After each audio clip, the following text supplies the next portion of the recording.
সকল মা বোনদেরকে দৃষ্টি আকর্ষণ করে বলছি, যারা ভিডিওটি দেখছেন, আপনারা দেখছেন এই ভারসাম্যহীন ব্যক্তিটির হাতে পোকা খেয়ে কি অবস্থা হয়েছে। মাটিরাঙ্গার হারুন ভাই এবং সুবাহান ভাই উদ্যোগ নিয়ে এই পাগলটির চিকিৎসা চালাচ্ছে। আমরা চাচ্ছি এই পাগলটিকে সুস্থ করে তার পরিবারের হাতে তুলে দিতে।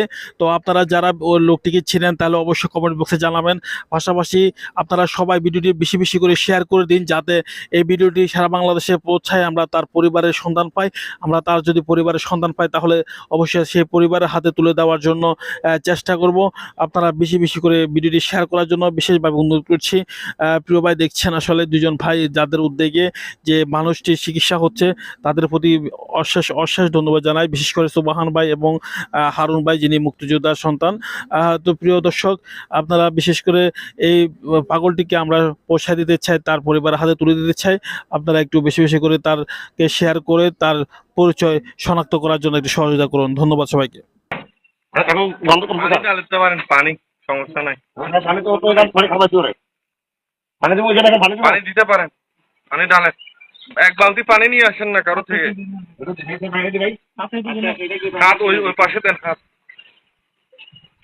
তারপিন আরো এক বোতল লাগবে। আসেনি তারপিন আরো।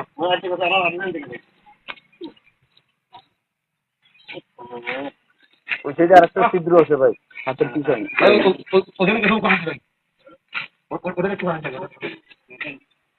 হাঁটা দেখে নেন।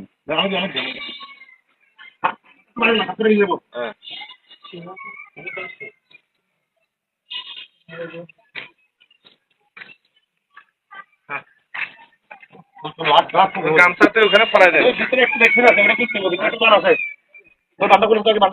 আচ্ছা, ও আগ দাঁড়ান, ওটা খুলুক, পরে খুলুক, আগে ইয়ে করেন। আপনি পানি ঢালেন, পানি লাগবে আরো।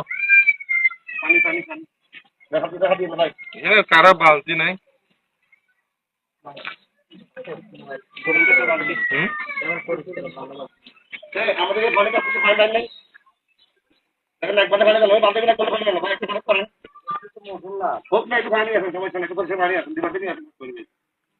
সিমেন্ট থাকলে নিয়ে আসেন না আবার।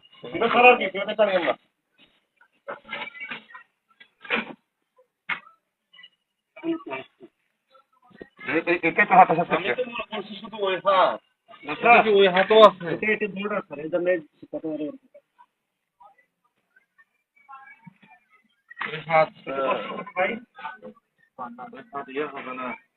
পানি করতে পারো স্যার,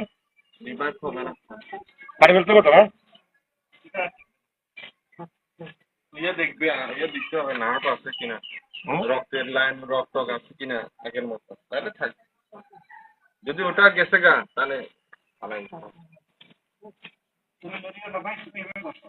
জীবিত মানুষ শরীরে এতগুলো ফোকা চিন্তা করছেন, তাকে দিছে এবং